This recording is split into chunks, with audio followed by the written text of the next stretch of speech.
여러분, 오늘 우리가 에베소서 말씀을 읽었는데 이 에베소서는 주전 62년경에 기록된 것으로 추정을 합니다.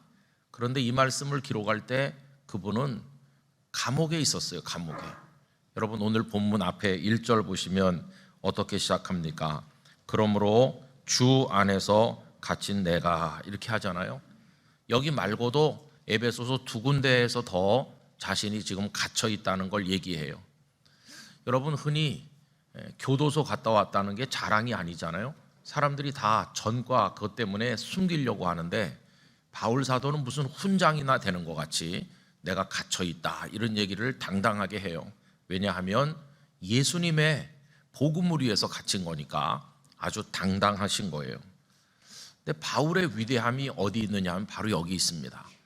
여러분, 어떤 사람이 자유롭게 살다가 감옥에 갇히면 무슨 의욕이 있겠어요? 뭐 해보고 싶겠어요? 그냥 모든 게 다 무너지는 순간인데 사도 바울은 멈추질 않는 거예요. 그 1절을 다시 한번 보시면요, 감옥에 갇혀 있다고 하면서 뭐라고 하십니까? 너희를 권한다고 말해요. 내가 너희를 권하노니. 여러분, 권한다는 것은 말씀으로 권면하고 계속 뭔가를 전하는 거죠. 여러분, 감옥 바깥에 있어야 자유롭게 다니면서 말씀을 전할 텐데 이분이 지금 갇혔잖아요. 그런데 이분은 멈춤이 없는 거예요. 내가 다니면서 말로 못하면 편지라도 써서 글로라도 하겠다. 이 감옥의 담장이 그분을 좌절시키지 못했어요. 여러분, 성경에 보면은 에베소, 빌립보, 골로새, 그리고 빌레몬, 이렇게 4권 편지가 감옥에서 썼습니다. 그래서 옥중서신이라고 하는데 멈춤이 없는 거예요. 그 속에서도 계속 성도들을 위해서, 복음을 위해서 기도하고 편지 보내고 계속 하는 거지, 감옥에 갇혔다고 포기하는 그런 분이 아니었어요. 역시 그 감옥에서 기록된 그 빌립보서 3장 12절에 이런 말씀이 있죠. 내가 이미 얻었다 함도 아니요 온전히 이루었다 함도 아니라 오직 내가 그리스도 예수께 잡힌 바 된 그것을 잡으려고 달려가노라. 그 정도 많이 몇십 년 동안 했으면은 이제 감옥에 갇혔으니까 여러분, 이제 나는 더 이상 하기가 어려운 상황이 됐어요. 여러분들이 내 대신 열심히 해주세요, 이럴 것도 같은데 바울은 감옥에 갇혀 있으면서도 아직도 내가 이룬 게 아니라고, 아직도 달려갈 길이 많이 남았다고, 끊임없는 영적인 어떤 그게 분출된 걸 볼 수 있어요.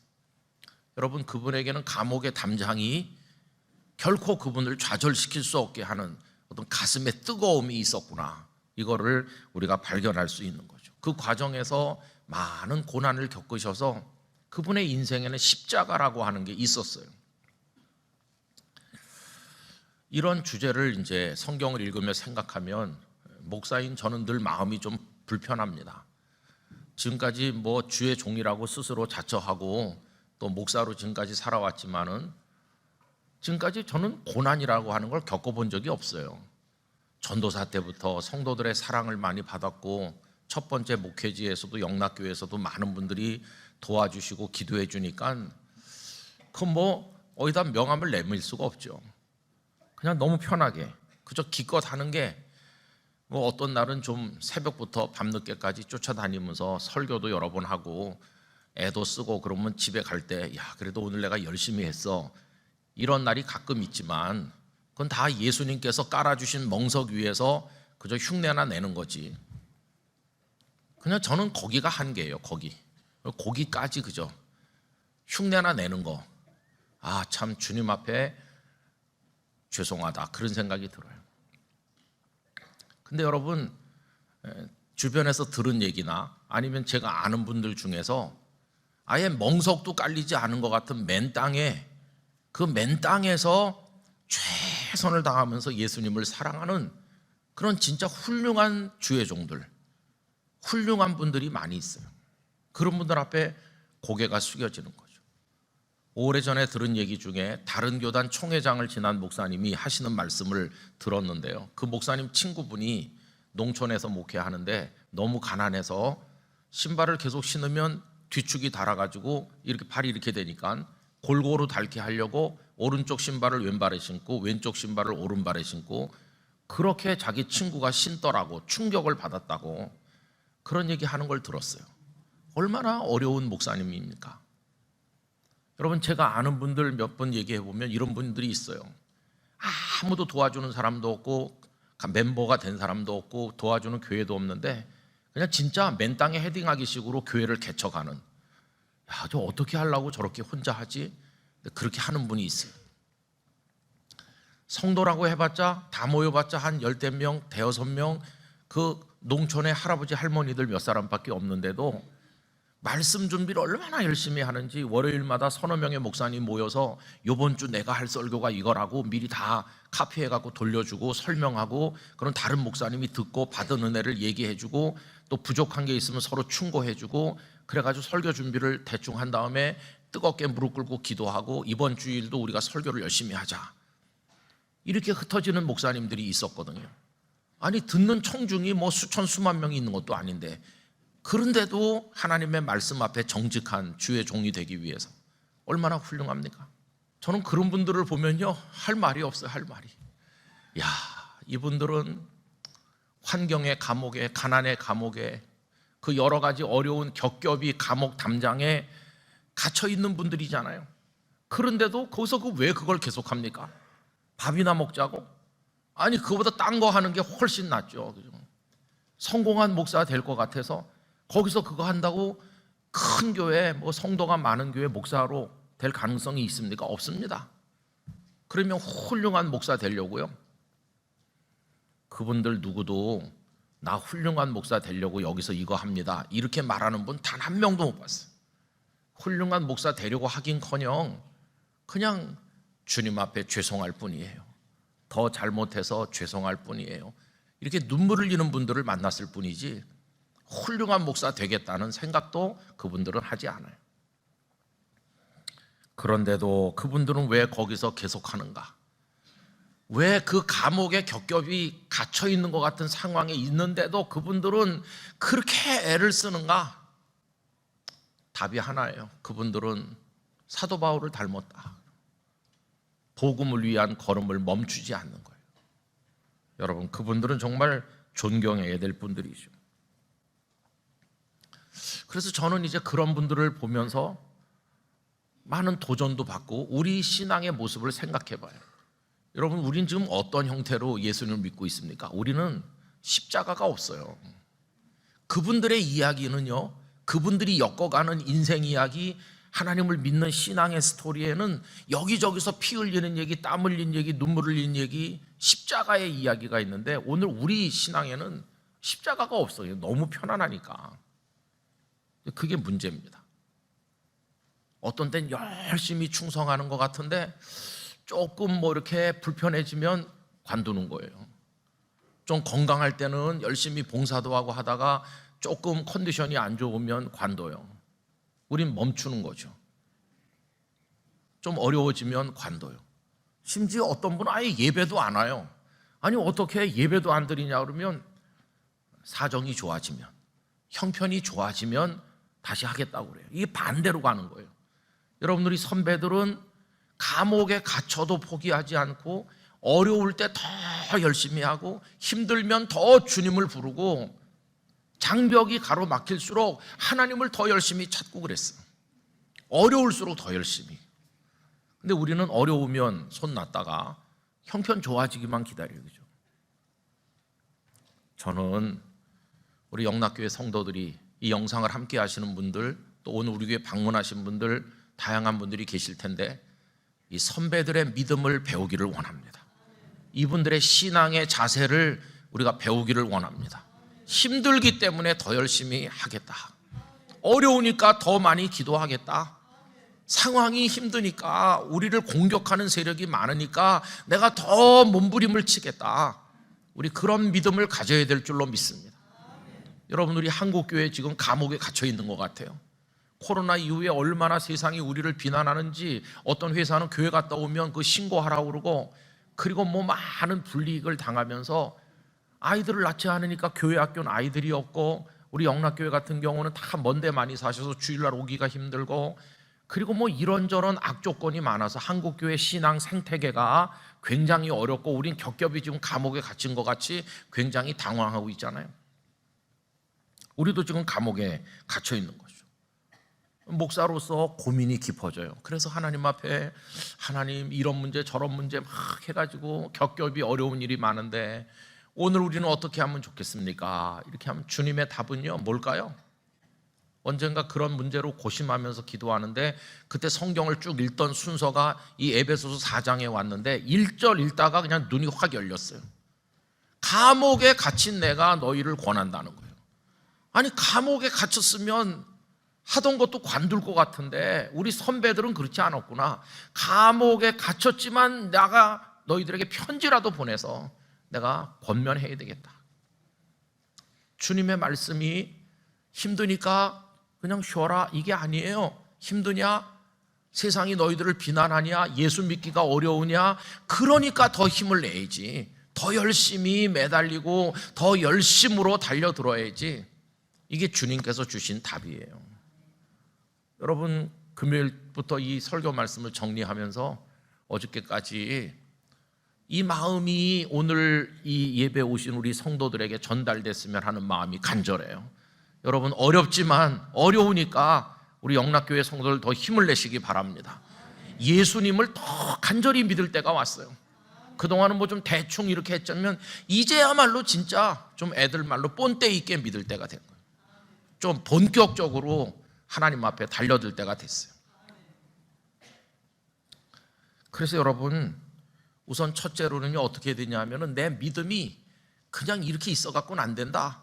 계속 제자리 걸음이 나고 형식적으로 왔다 갔다 하면 안 되고 나도 주님을 만나야 되겠고 내 믿음이 어린아이 단계를 벗어나서 그리스도의 장성한 분량에까지 성장해야 된다. 여러분, 믿음의 성장과 성숙을 위해서 하나님 앞에 나가시길 바랍니다. 반드시 믿음이 성장해서 강한 믿음 가져야 되는 거예요. 그래서 오늘 바울이 권면한 게 뭡니까? 길게 읽었는데 13절에서 16절까지가 그 신앙의 성장을 얘기하잖아요. 우리 13절부터 16절까지 읽어보겠습니다. 우리가 다 하나님의 아들을 믿는 것과 아는 일에 하나가 되어 온전한 사람을 이루어 그리스도의 장성한 분량이 충만한 데까지 이르리니 이는 우리가 이제부터 어린아이가 되지 아니하여 사람의 속임수와 간사한 유혹에 빠져 온갖 교훈의 풍조에 밀려 요동하지 않게 하려 함이라. 오직 사랑 안에서 참된 것을 하여 범사에 그에게까지 자랄지라. 그는 머리니 곧 그리스도라. 그에게서 온몸이 각 마디를 통하여 도움을 받음으로 연결되고 결합되어 각 지체의 분량대로 역사하여 그 몸을 자라게 하며 사랑 안에서 스스로 세우느니라. 아멘.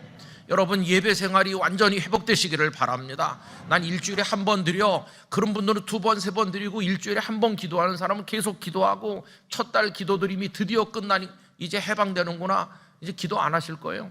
계속 기도하시고 오이코스 말씀 읽기를 따라서 꼭 말씀을 사모함으로 읽으실 때 2장, 3장 말씀이 그 중에 어느 한 구절이 여러분들의 영혼을 깨울 줄로 믿습니다. 그러면서 말씀 묵상도 같이 나누시고 그러면서 여러분 새벽 기도도 깨워서 실시간으로 보시고 올 수 있는 분은 오시고 더 간절하게 그리고 소그룹을 통해서 영적 나눔을 좀 많이 해야 되겠는데 누가 하나보다 이렇게 하시면 안 되고 참여를 하셔야 돼요. 참여해가지고 같이 믿음의 동지들과 함께 기도하고 말씀을 나누고 서로 권면하고 서로 도전을 주고받아야 돼요. 이제 나중에 영상도 나오겠지만 이제 주일 소그룹도 하려고 시작하거든요. 3부 예배 설교를 듣고 난 사람들이 또 모여가지고 받은 말씀을 또 같이 나누면서 기도하고 나중에 영상 광고를 잘 보시기를 바랍니다. 그리고 여러분, 교회를 공격하는 세력이 얼마나 많습니까? 우리가 뭐 코로나 병균을 배양했습니까? 그런데도 교회를 이 세상은 얼마나 비난하는지. 세상이 악하잖아요. 그럴수록 우리는 교회를 든든히 세워나가야 되는 것이에요. 교회를 세워야 돼요. 11절 12절 우리 함께 읽어보겠습니다. 그가 어떤 사람은 사도로, 어떤 사람은 선지자로, 어떤 사람 복음 전하는 자로, 어떤 사람 목사와 교사로 삼으셨으니 이는 성도를 온전하게 하여 봉사의 일을 하게 하며 그리스도의 몸을 세우려 하심이라. 할렐루야. 여러분, 여러 다양한 달란트와 직분을 우리에게 주셨는데 그 목적이 뭐냐 하면 궁극적으로는 그리스도의 몸, 그리스도의 몸이 교회잖아요. 교회를 든든하게 세우도록 하려고요. 여러분, 지금 연약한 교회, 흔들리는 교회, 무너지는 교회가 너무나 많은데 우리 교회를 든든히 세우기를 원합니다. 교회를 든든하게 세워야 돼요. 영락교회를 건강한 교회로 말씀의 기초 위에 세우기를 원합니다. 제가 많이 다니면서 다른 교회 목사님들, 성도들 많이 만나는데 저 영락교회 목사라고 그러면 꼭 시작하는 게 있어요. 한경직 목사님에서 시작해요. 한경직 목사님 제가 만나본 적이 있어요.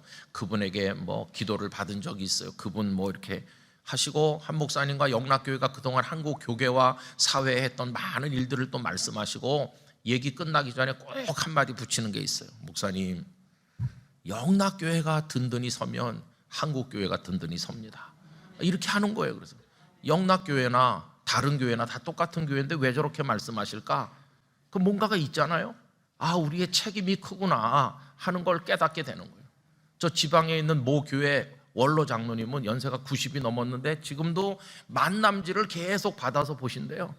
그러면서 다 돌려가지고 시무 장로님들 뭐 다 읽으라고 그러고, 영락교회가 그렇게 하니까 우리도 해야 된다고 그러는데요. 그리고 주일 오후 3시 방송을 통해 우리 교회 설교를 매주 듣는다는 거예요. 그러면서 영락교회가 든든히 서야 된다 그런대요. 아마 오늘 설교를 다음 주 오후 3시에 나가면 그 장로님이 들으실 거예요. 여러분, 만남지 얘기가 나왔으니 말이지, 만남지가 50년 됐어요. 50년. 그냥 만남지를 그냥 읽지 않는 분이 많으시죠. 여러분 다 읽어보면 성도들의 간증과 교회 소식과 그 안에 교회가 어떻게 움직이고 있는지가 나와 있으니까 다음엔 만남지 가지고 퀴즈를 해봐야 되겠어요. 읽으시는지 안 읽으시는지. 만남지 다 잘 돌려주시기 바랍니다. 뭐 홈페이지에 들어오셔도 보실 수 있고. 여러분, 이런 얘기 들으면 이 땅의 모든 교회들이 다 든든히 서야 되는데, 특별히 우리는 영락교회를 건강한 교회로 세워나가기를 원합니다. 그거 하는데 열심을 좀 내주세요. 영락교회를 견고하게 세우는 게 한국교회를 세우는 거다, 이런 의식을 가지고 교회를 잘 세워나가기를 원합니다. 그럼 왜 교회들이 흩어집니까? 교회는 건물과 같은데요, 벽돌과 벽돌이 딱 이렇게 돼야지 이게 견고한데, 벽돌 한 장 한 장 빠져나가듯이 다 빠져나가니까 건물이 무너지는 거예요. 여러분, 우리 교회 성도들이 많아 서로 알지도 못하고 인사도 안 나눠본 사람도 많지만은, 그래도 내가 이 교회 벽돌 한 장이다 이렇게 생각하면서 예수 그리스도의 사랑의 시멘트로 딱 엉겨붙어 하나가 돼야 되는 거죠. 오늘 본문에는 하나라는 단어가 굉장히 많이 나옵니다. 여러분, 오늘 본문 1절부터 6절까지 하나 되라고 권면하시는 말씀을 다 같이 읽어보겠습니다. 그러므로 주 안에서 갇힌 내가 너희를 권하노니 너희가 부르심을 받은 일에 합당하게 행하여 모든 겸손과 온유로 하고 오래 참음으로 사랑 가운데서 서로 용납하고 평안에 매는 줄로 성령이 하나 되게 하신 것을 힘써 지키라. 몸이 하나요 성령도 한 분이시니 이와 같이 너희가 부르심의 한 소망 안에서 부르심을 받았느니라. 주도 한 분이시요 믿음도 하나요 세례도 하나요 하나님도 한 분이시니 곧 만유의 아버지시라. 만유 위에 계시고 만유를 통일하시고 만유 가운데 계시도다. 아멘. 김 집사님이 믿는 하나님이나 내가 믿는 하나님이 한 분 하나님인데 왜 그렇게 김 집사님하고 사이가 안 좋은지 몰라요. 그러면 안 돼요. 하나가 돼야 되는, 영락교회 하나가. 그래서 다 같이 한 덩어리가 돼야 되는 거예요. 여러분, 그래가지고 뭐하냐, 하나 돼가지고 각자의 믿음을 성장하도록 도와주고 우리 교회를 든든히 세우고, 그리고 무엇보다 여러분, 복음을 열심히 전도해야 됩니다. 이 목사님 요새 전도 잘 안 되던데요. 안 되니까 더 열심히 해야 되는 거죠. 가족들에게, 이웃들에게, 친지들에게 예수님의 복음을 열심히 여러분 전도합시다. 우리 영락교회가 전도하는 교회가 되길 원합니다. 한 목사님이 5천만을 그리스도에게로, 그때는 남북한이 5천만이었, 지금은 8천만, 이제는 8천만을 그리스도에게로 전도해야 돼요. 저는 이런 소원을 가지고 있어요. 우리 영락교회 성도 중에 매년 100명 이상 전도하는 전도 대장들이 수십 명은 있어야 됩니다. 개인 전도에서 매년 나는 100명 이상 전도한다. 여러분, 그런 꿈을 안 꾸십니까? 하나님 가급적 전도를 안 하게 해주세요 그러십니까? 아니죠, 그죠? 열심히 전도하셔야 돼요. 그 다음에 또 여러분, 올해부터 우리가 더 많이 기도해야 될 게 30대, 40대 이 젊은이들을 좀 길을 살려줘야 돼요. 우리 어른들이 많은데 조용히 있어 이렇게 하면 안 되고요. 젊은이들이 얼마나 창의력도 뛰어나고 가슴도 뜨거운 그들이 교회 주역이 될 수 있도록 우리 3040 세대를 많이 격려해가지고 우리 교회 그들이 넘쳐나게 해야 돼요. 넘쳐나게.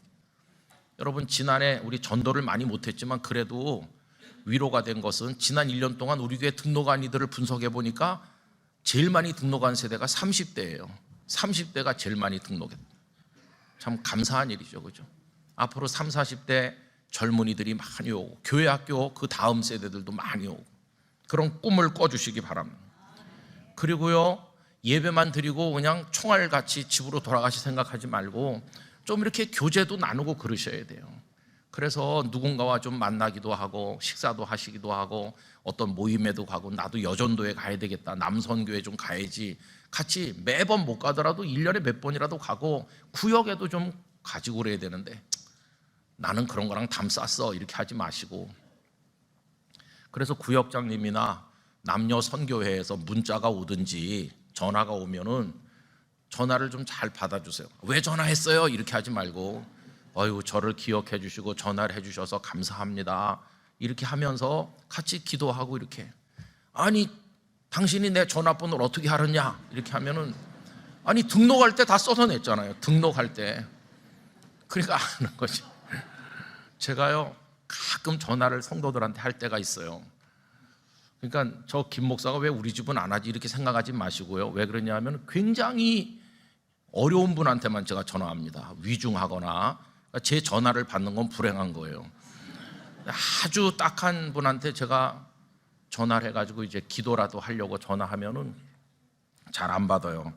그러다가 이제 어떻게 어렵게 전화가 되면 그분이 누군데 전화했냐고 그래요.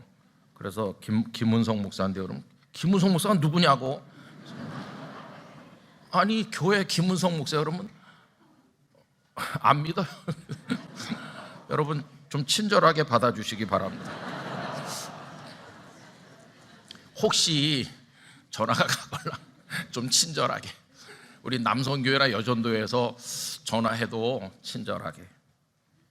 그래서 그 모임에 좀 가야 되는 거예요. 그래야 믿음이 자라요. 그리고 80주년도 이제 할 건데 여러분 요새같이 힘든 때 뭘 그렇게 하냐 그러는데요, 우리 교회가 왜 있습니까? 전도하고 교회를 세우죠. 그러니까 교회도 세워야 되고 우리 다음 세대들이 신앙생활 할 수 있는 우리 미래 공간도 준비해야 되고 제도도 좀 고치고 가난하고 어려운 사람도 도와야 되고 이런저런 여러 가지 일들을 차근차근 하는 거예요. 하나님 허락하신 한도 안에서. 안 되는 걸 억지로 할 수는 없고 하나님 축복하시는 한에서 하는 거예요. 그러니까 열심히 기도하면서 여러분들이 마음으로 함께 해주시면 돼요. 뭐 하려면 또 물질도 필요하니까 우리가 헌금도 한번 작정하려고 그래요. 없는 걸 어떻게 하겠습니까? 그러나 그저 형편대로 하는 거예요. 우리의 마음이 실린 과부의 두 랩돈 헌금처럼. 그래서 또 하나님 축복하시는 대로 또 하고. 하여튼 중요한 것은 뭐냐 하면은 멈추지 말아야 된다는 거예요. 제가 많은 목사님들, 성도들 만나보면 다 이렇게 풀이 죽었어요. 기가 꺾여가지고 아유 요새는 뭘 해도 안 된다고. 아 주님이 살아계시잖아요. 복음이 여전히 생명을 가지고 있잖아요. 그냥 우리가 살아나야 되는 것입니다. 뭐 우리가 대단한 사람 아니지만은 나중에 주님 앞에 갔을 때 이런 말씀을 한마디 할 수 있어야 될 것 같아요. 주님, 저는 뭐 충성스럽지도 못하고 참 부족한 게 많은데 그때 우리 힘들지만 우리 많은 감옥에 갇혔지만 그래도 성도들과 함께 멈추지 않고 계속 행진해 보려고 노력했어요. 그래도 제가 부끄럽지만 그때 조금 몸부림을 했어요. 이런 건 좀 말씀드릴 수 있어야 되는데. 그래서 저는 참 목사이기도 하고 그 전에 한 사람의 성도이기도 한데 주님 앞에 가면 뭐라고 말씀드려야 되는지 그런 부담이 점점 커지고 있어요. 여러분 우리 예수님 잘 믿읍시다. 그리고 좀 열심히 믿읍시다. 좀 적극적으로 우리 신앙 성장을 위해서도 노력하고 교회를 위해서도 기도하고 그러면서 좀 우리 한 덩어리 돼가지고 영락교회를 천국 같은 교회로 만들고 그러면서 정말 오손도손 이렇게 할 수 있는 교회가 되도록 힘을 씁시다. 그래서 우리 교회 든든히 서서 많은 교회들을 돕고 복음에 헌신하면 한국 교회도 건강해지고 든든히 서게 될 줄로 믿습니다. 여러분이 다 그 영적인 주역이 돼 주시기를 부탁을 드립니다. 저의 마음과 여러분의 마음이 연결돼서 열심히 주님 기쁘시게 하는 그리스도인으로 살아가게 되기를 간절히 축원합니다.